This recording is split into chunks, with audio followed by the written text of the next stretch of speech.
treasure you are.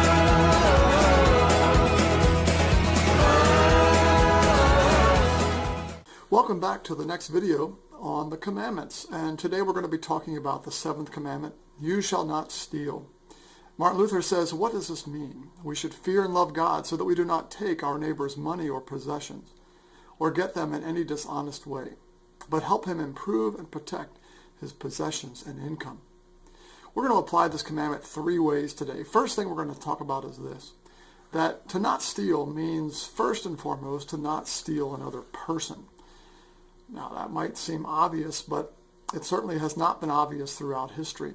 We're not to steal another human being, to kidnap them and sell them into slavery, as was done in Africa years ago, and our country has suffered the result of that stealing over the course of the last centuries, and even to today, a lot of unrest about that injustice that was done. Stealing, kidnapping people is also being done even today around the world. And in fact, many are being kidnapped and sold into various kinds of slavery. I think it's a terrible injustice to steal another person and to have them enslaved. Now, just to note this too, a little side note is that some people say, well, the Bible's bad. And you might hear friends say this even because the Bible was used to justify slavery years ago. Actually, the Bible was misused to justify slavery. When the Bible talks about slavery and sometimes talks as if it's permissible, the kind of slavery, quote unquote, that the Bible is talking about is when a person would kind of sell themselves into servitude to pay off a debt. And so for a time, they would be a slave, quote unquote, but that was actually a servitude kind of thing rather than the kidnapping of another person against their will and selling them into slavery, as was done in our country for many years.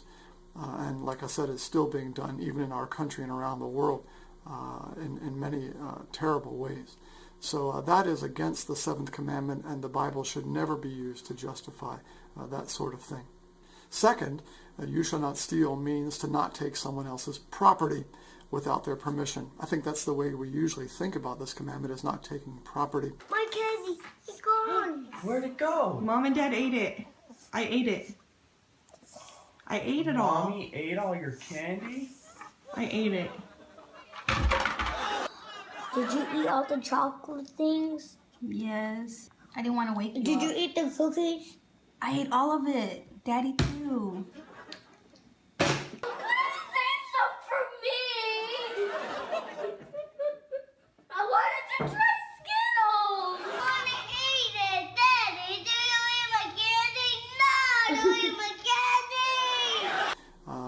The commandment means that we're not supposed to go into Walmart and steal a CD or something and take that without paying for it. But it also means property as in like stealing someone else's homework or taking answers off their test, even if you have their permission to copy answers from a test. The fact is they don't have the right to give you that permission. That's not theirs to give, and so that would be stealing, to steal answers off someone else's test. We can't steal money from our parents or money from friends or that sort of thing. It is a grave evil when we take what belongs to someone else. God has entrusted that to someone else to care for and to manage for His glory, and when we take that, that is a grave evil. Even if we're going to be like Robin Hood, where Robin Hood is kind of renowned, at least in theory, for stealing from the rich and giving to the poor. In the name of King Richard, you have stripped our wealth of what we have set aside to feed ourselves. The laws of this land enslave people to its king. A king who demands loyalty but offers nothing in return. That sort of thing is against this commandment. It's why the Bible over and over again commands us to share with those who are in need. When we see someone in need, it's our responsibility to ask the question, how can I best help that person in need? Our question is not, how can I give a handout and move on? Our question is, by this commandment, most certainly not, how can I take someone else's money to help that person in need? Or how can I get the government to take someone else's money to help that person in need? Our question should be, how can I best help?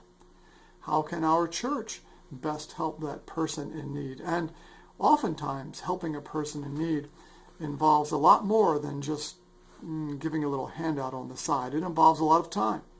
It involves a lot of effort to truly help. And yet that's what God calls us to do, to truly help those in need.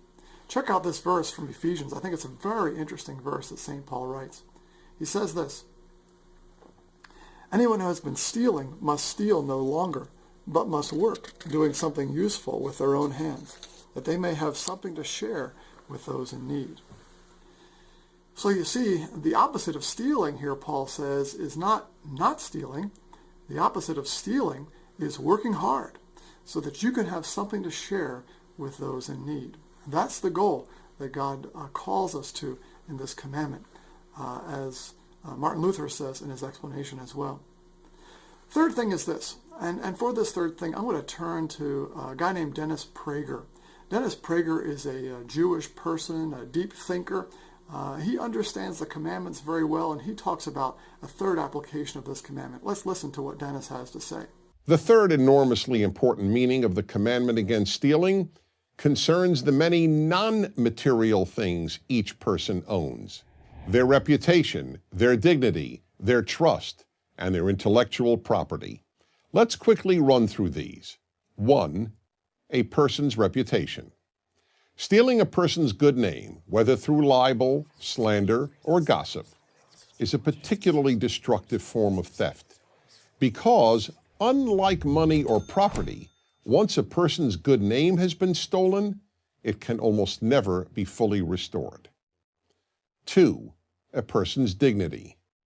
The act of stealing a person's dignity is known as humiliation, and humiliating a person, especially in public, can do permanent damage to what is perhaps the most precious thing any of us owns: our dignity. 3. A person's trust. Stealing a person's trust is known as deceiving someone. In fact, in Hebrew, a term for tricking someone is gnevat da'at, which literally means stealing knowledge. One example is tricking people into buying something, as when a real estate agent omits telling a prospective purchaser all the flaws in a home in order to make a sale. Another example would be when someone deceives another person with insincere proclamations of love in order to obtain material or sexual favors. 4. A person's intellectual property. This form of theft includes anything from copying software or downloading music and movies without paying for them to stealing a person's words, what we know as plagiarism. Stealing a life, a person, a spouse, material property, intellectual property, a reputation, dignity, or trust. There is hardly any aspect of human life that is not harmed, sometimes irreparably so, by stealing. So some questions that I have for myself and for you as we close. First one, if we use this law as a mirror, how have you violated this commandment? What are the sins that you have in your life that you need to confess to God, or perhaps confess to others? Second question is this: let's use this commandment as a guide for our Christian life.